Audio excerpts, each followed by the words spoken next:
Masechet Yoma, Daf 68.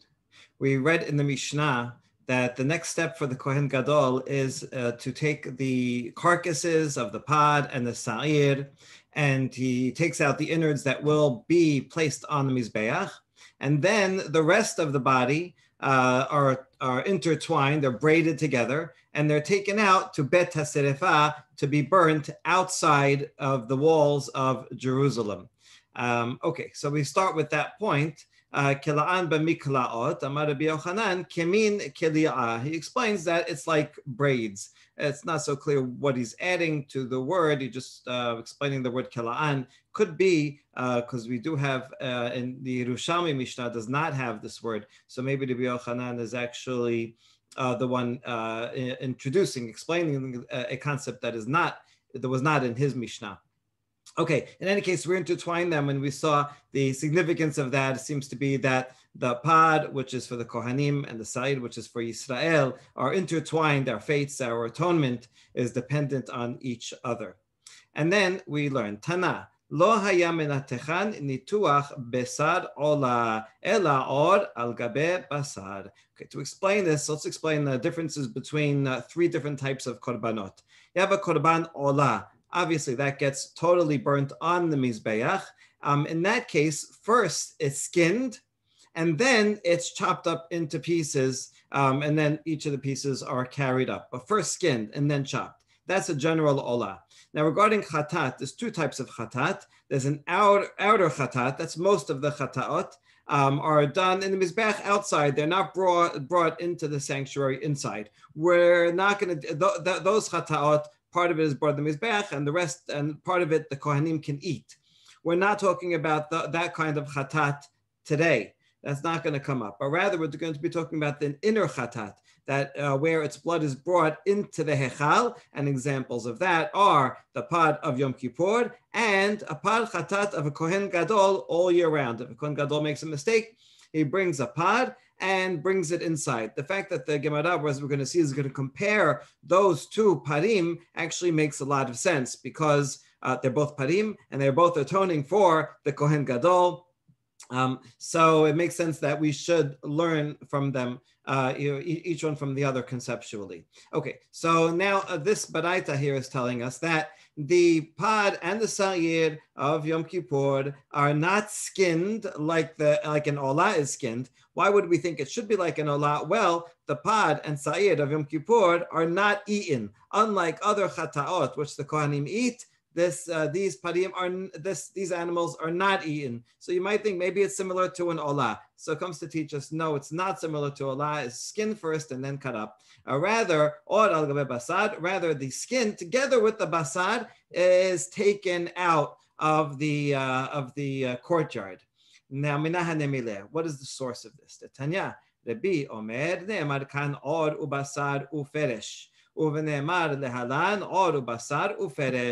here, regarding Yom Kippur, it says these words. We can read it here inside. The parachatat and seder chatat, that after you brought the blood in the Kodesh, Yotzi el mechus machane, we're going to bring them out of the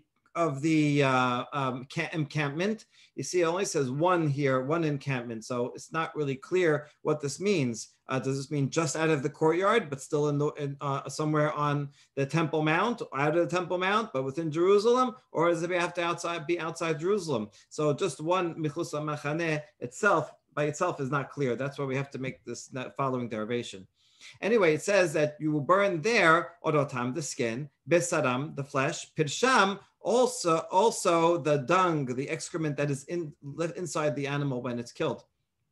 So all those are taken out to be burned. So that's the phrase it says regarding Yom Kippur. And it says the same phrase regarding the pod of the Kohen Gadol all year round, that you burn it od pod et kol besaro ad osho al kerav kebo ufirsho. So you see, it's a slightly different words, but the same three items are all mentioned. Notice it also has rosho and kera'av, its head and its legs. That's going to be important in a few minutes. So remember that that's part of the pasuk of the pod or chatat all year round of Kohen Gadol. Okay, so now we know from the fact that it has these two phrases that the pod of Yom Kippur and the pod of Kohen Gadol all year round have a similarity. And we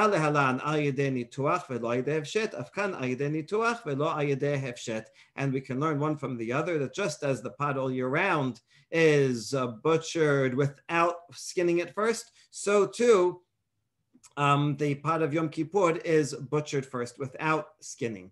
All right, good. Now, how do we even know that the pod all year round is should be such? I mean, all we said here is that the these three things are together, but maybe you skin it first and then you burn them together. It doesn't necessarily mean that they are still sticking together.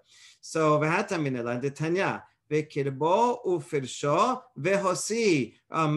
in chapter 4 regarding the pod of all year round, it's the next pasuk says vehosi. So we're connecting those parts vehosi. So the point is that we're going, when we bring them out from the courtyard, we're going to bring them out all together. We bring it out whole. Okay, I mean, obviously the animal's not totally whole because we took out some of the parts that will go on the mizbech, but the rest of it is taken out whole, not chopped up first like an olah would be before it's taken up. So yachol yisrefenu shalem. Now, since I know I take out the carcass whole, I might think that I actually burn it whole. I've got to get a big fire and put the entire cow onto the fire. Is that true? It is not true. Regarding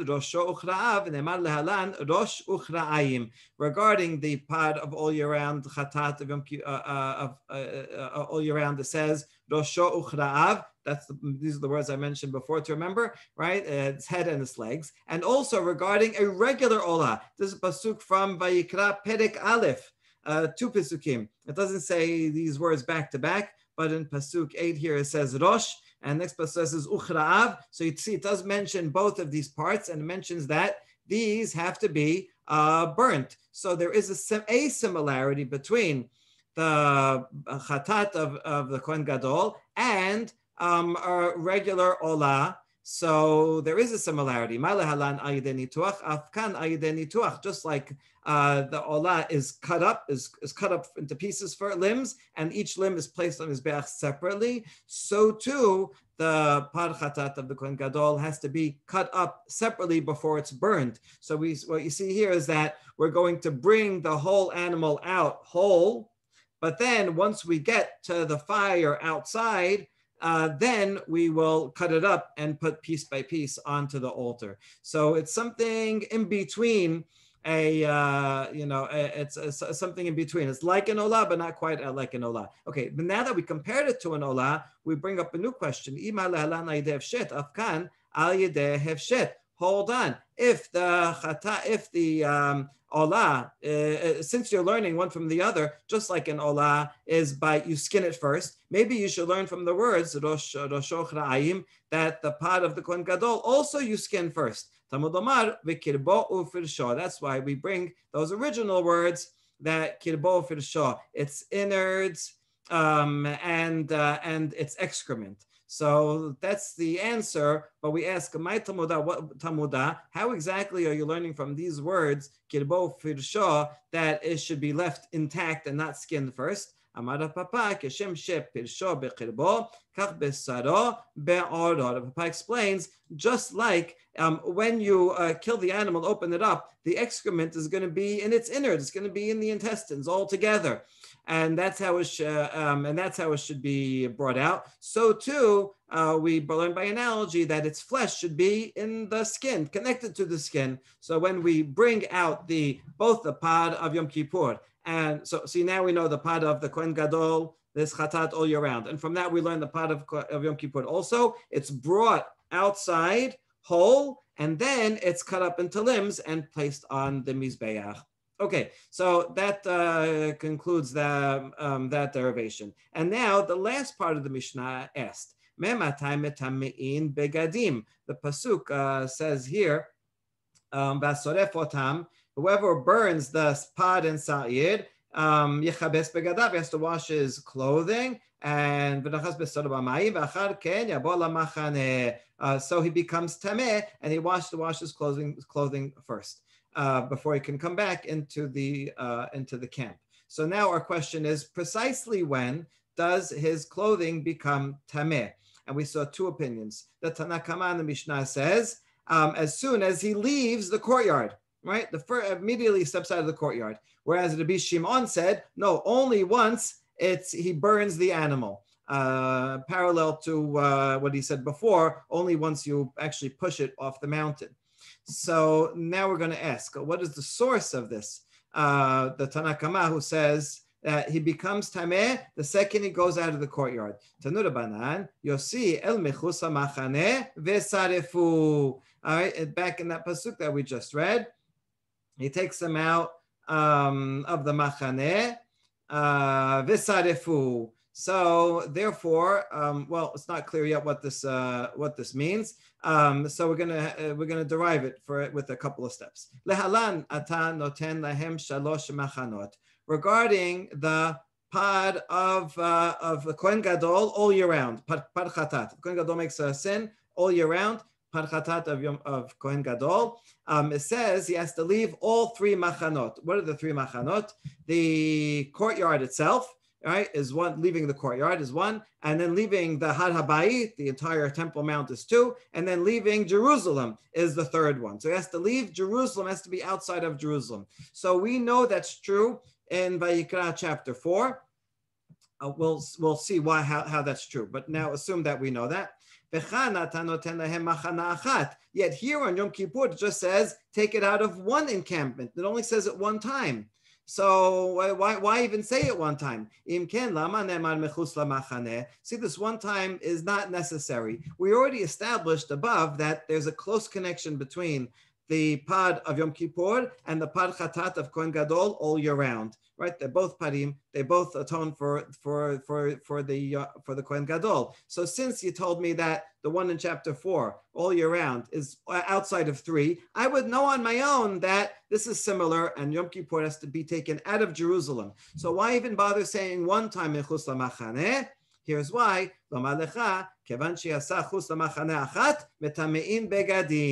This is to teach me that even when I leave the courtyard, just one leaving, already that messenger, his clothing becomes tameh. So that's it. So that's how he derives it, that once he leaves. So just because it has one machaneh, that's this one machaneh. I don't need it to tell me that the animal goes out because that's 3 machanot. I know that already from the comparison. So this teaches me the begadim. Fine. Now regarding the pod chatat of the Kohen Gadol all year round, how do I know that one has to be taken out of 3? The Tanya, ve'osi et kol hapad chus le'shalosh machanot. Take the whole thing out, and that is we're going to learn that that's all 3. Wait a second, so you still didn't prove it. Ata omer chus le'shalosh machanot or no ela chus le'machaneh achat. Really, it only says it once there, so maybe it just means outside the courtyard. Kishu bepad ha'edah. Okay, if you could continue reading Vayikra chapter 4, the next paragraph is if the entire community makes a sin, which means the Sanhedrin issues a wrong ruling and they have to bring a korban. There it says again, El mechus lamachaneh. And it's not necessary to tell me that because and over there it refers back to the previous paragraph and says burn it when you're done, burn it in the same place you did the other one. So I already know it's going to be outside one machaneh. So why does it say also regarding the one for the edah el mechus machaneh? So it teaches me a second one. Good. Now I know I have to leave the Temple Mount. But I still need a third one. So now in Vayikra chapter 6, regarding the removal of the ashes, we take the ashes and we remove them. It says, and take it outside the machaneh. And that mechus machaneh is also not necessary for itself because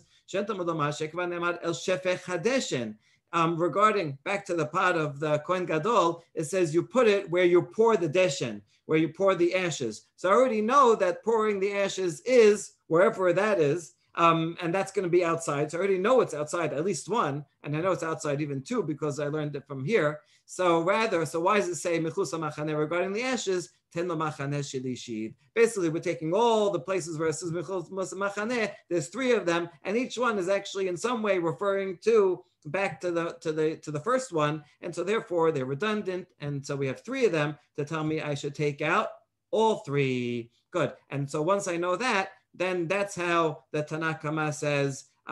For Yom Kippur, I don't need to say Mechus HaMachaneh. So what's that extra Mechus HaMachaneh for Yom Kippur? That's teaching me that the Kohen's Begadim become Tameh the second he leaves even the courtyard. Okay, that finishes Tanakh Kama. Now we turn to the Rabbi Shimon. He's the one that says you don't become Tameh until you actually burn the animals. Okay, fine, but what are you going to do with that extra words? Those extras mechus hamachaneh regarding Yom Kippur. Mi ba'alei kedetanya. Rabbi Eliezer Omer nemar kan mechus hamachaneh. So Rabbi Eliezer says regarding, this is now a new context, para aduma. It says also mechus hamachaneh. Good. Parashat HaShavua, coincidence. Nemar da'alan mechus hamachaneh. And regarding Yom Kippur, it also says mechus hamachaneh. Ma kan chus l'shalosh machanot. Af da'alan chus l'shalosh machanot. So para aduma. That has to be on Har HaZitim. That's totally outside the wall. So too, Yom Kippur is outside the wall. Fine. Malalan b'mizracha shel Yerushalayim, afkan b'mizracha shel Yerushalayim. And we furthermore learn that it has to be on the eastern side of Jerusalem. The Paraduma, Har HaZitim, is on the eastern side. Right? Remember, that was very important because he has to sprinkle the blood while standing on Har HaZitim towards the Hechal, and has to be able to see inside. So that has to be has to be on the eastern side. So to be according to Rabbi Shimon, what do we learn from Mechus HaMachaneh? We learn that has to be outside and on the eastern side. Okay, so that's how Rabbi Shimon will deal with it, and therefore he's not going to use Mechus HaMachaneh to teach me that the Kohen's begadim are tameh after leaving the courtyard. He doesn't agree with that. Fine. But Rabbanan hechas adif lehu. Okay, now turn back to Rabbanan. So Rabbi Shimon says we burn it on the eastern side. Where do you think we burn it, Rabbanan? Because you can't use Mechus HaMachaneh to teach me this. Rabbanan would say it's burnt on the northern side of Jerusalem, like where the Damascus gate is. Rabbi Yosef Omer, abet hadeshen nisrafin. He says they are burnt in the place where you put all the ashes. It's not clear if he's disagreeing. He may actually be agreeing. There is some archaeological evidence that Bet Hadeshin was also on the northern side. So it makes sense to be on the northern side because on the northern side is where you would prepare the animal in the first place. So that would be makes sense to bring it out there. And so that's Rabbanan, they say on the north and not the east. And so they don't need the Pasuk Mechus HaMachaneh to teach me to be on the east. They use Mechus HaMachaneh to teach me that he becomes Tameh right away when he leaves. Okay, good. Now, Amar Rava, Man Tana de Pelig Ale de Rabbi Yosef, Rabbi Eliezer ben Yaakov, who argues on Rabbi Yosef, this last point over here, Rabbi Yosef, says Rabbi Yosef, must be someone disagrees. So who disagrees? It's Rabbi Eliezer ben Yaakov, the Tanya. El Shefech Hadeshen Yisaref. Regarding the Pad Chatat of Kohen Gadol, it says that he's going to put it on the place where he pours the deshen. That's where it's burnt. Sheyeheh lesham deshen. And he learns from that there should already be ashes there. There should be a place that's already been used for ashes, and then you bring the pot. Fine, that's Tanakh Kama. Rabbi Eliezer ben Yaakov Omer, Shehem Makom Mishupach. This is no. It means it should be an area that is a downhill area. That's all it means. So you see, Rabbi Eliezer ben Yaakov disagrees regarding the place of the deshen. So that disagrees with Rabbi Yosef. He says it should be in the place of the deshen. Rabbi Eliezer says no, it should just be a slanted area. Amar le Abaye disagrees with Rava. The Dilma b'mkom mishupach hu de peligi. This is no. Maybe he's agreeing that it has to be the place of ashes. He's just saying, in addition, it has to be a place that's slanted. He's not necessarily disagreeing with the part about the ashes. So that's not a proof that Rabbi Eliezer would necessarily disagree with the Rabbi Yosef. Okay, good. Now, Tanu Rabbanan, Hasoref metameh begadim v'lo masit et ha'or. Okay, now we're getting back to the person who's burning it. This is not Rabbi Shimon. This is now according to everybody. What precisely does burning mean? So hasoref metame begadim, whoever burns it, but not velo masita taor, not the person that lights the fire. Just because you lit the fire, you didn't burn the animal, right? You just started the fire. Velo mesader tamaracha, and not the person that sets up the wood. That you didn't. That's a preparatory action, not actually. The soref really is the one that helps it burn. While it's burning, he's stoking the coals, he's blowing it, he's pushing it in. That's the actual burning process.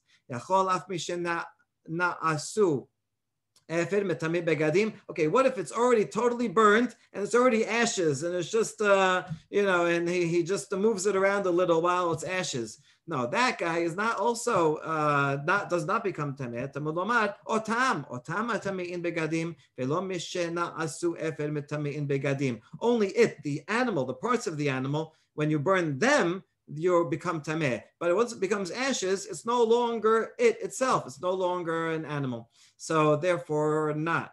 Rabbi Elazar ben Rabbi Shimon omer hapar metameh nitach hapar eno metameh begadim. He says something that looks very similar. That by burning the pod, yes, you become tameh. But burning when the flesh is burned, nitacha basar, if it's all burnt, then you don't metameh begadim. Sounds very similar. So we ask, my benai, what's the difference between Tanakama and Rabbi Elazar? They both said, if you burn the animal, no good. If if it's already burnt, then you're not tameh. The difference is if you have like a charred mass and you can't tell it's an animal anymore, but it's not yet ashes. So in that in-between stage, that's where they would disagree. Okay, and now we get to the last Mishnah of the Perek. Ameru lo lekohen gadol higia sa'ir lamidbar. I guess it may be bamidbar. So they told the kohen gadol, listen, the goat reached the desert, right? Now you can go on with the next part. Okay. Now how would they know that he reached the desert, right? I mean, how would they know? This guy's all the way out. He's miles away. So how did they know that it reached there? So the answer is three answers. They would make a platform and they would wave a scarf. So you can see, you set up, they had booths anyway. So from each booth to the next, you could see, wave the scarf. And then within a few minutes, you'd know that the guy got there. Okay, so once he finished, now we can go on with the next part of the Seder Avodah. That's Tanakama. Second opinion, Amar Rabbi Yehuda, v'halo siman gadol haya lahem, Yerushalayim ad bet chidudo shelosha milin, v'holachin mil, chozrin mil, v'shohin kedeh mil, v'yodain she'egia sa'ir lamidbar. Says, what do you need the flags for? How far is it from Yerushalayim until he has this word bet chidudo? Bet chidudo might be the name of a place, or maybe it means the place of chad, where it's very sharp. It's describing a sharp mountain. Anyway, from Jerusalem, from that place where it needs to go, is only 3 mil. So how long does it take to go 3 mil? Remember that the important people of Jerusalem would escort him. So that means they would walk 1 mil with him, and then they would return back home. So that's the time it takes that's already the time of 2 milim. And then they would just wait the time it takes to walk a mil, right? You can estimate how long that is. And then they would know, 3 mil passed. And so they know for sure that he reached Lam Midbar. Okay, this is very interesting because it doesn't say anything about 10 milin or 12 milin like we saw yesterday. It also doesn't say anything about the souk, the cliff. It just says it reached the Midbar, the desert. It sounds from here that Rabbi Yehuda does not require that be taken all the way out to a cliff, but rather just to the desert, which is closer by. We were talking yesterday about the fact that in the Pashat of the Pesukim, if you just read them, it sounds like it's the Sa'id is sent away into the desert, and it's not necessarily, it doesn't have to be killed. Nothing about throwing it down off the mountain. So I did a little homework, and I found that nowhere in Second Temple literature, in Dead Sea Scrolls, or anywhere else, is there any idea present that it's thrown off the mountain or is killed. It first appears in 2nd century in the Mishnah. It also appears, I want to thank some of my colleagues on Facebook for responding to this. It also does appear in a Christian source that mentions that it's thrown off, that it is killed. So probably the Christian maybe knew one of the rabbis and learned it from him. But in any case, looks like Rabbi Yehuda would be an exception because he does not seem to indicate that it needs to go that far. It's enough that it reaches the desert. Okay, so this is really fascinating. Now, the third way we know, Rabbi Yishmael Omer, Halos Siman Acher Haya Lahem. לשון של זהורית היה קשור על פתחו של היכל, וכשהגיע שעיר למדבר, היה לשון מביט שנאמר אם יהיו חטאיכם כשנים, קשה לגלבינו. Rabbi Shimon says, oh, you have even greater sign. We put the crimson strip, and that was in front of the Hechal, and then once the Sayyid got to the desert, it would turn white. As the Pasuk said, if your sins are as are deep as crimson, nevertheless they'll become white as snow after the repentance. So once you see it turn white, then you know it got there. Okay, we know the history behind this already, that this was only in the beginning. They used to put it on the front, but it didn't always turn white, and then people would be upset and sad. So then they'd no longer put it in front. So you see, this is actually not a good sign because it didn't always happen. And then they didn't even put the strip there in later years. So we have the other one, Rabbi Yehuda, according to him. And if it's not too far away, and you have the flags according to Tanakama. Now the Gemara just has a short elaboration. So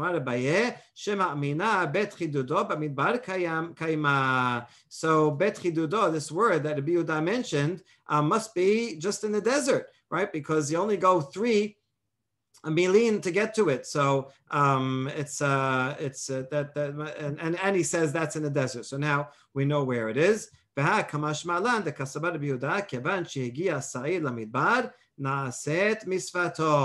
we learn from this that according to the Rabbi Yehuda, once it gets to the desert, you finish the mitzvah. You do not have to push it off the cliff. So you see, the Gemara is in fact inferring the same thing that that I just said before. Well, I read the Gemara too, and is confirming that the Rabbi Yehuda does not think it needs to be pushed off the cliff. So the Rabbi Yehuda may be a remnant of an earlier interpretation that does not require pushing off the cliff.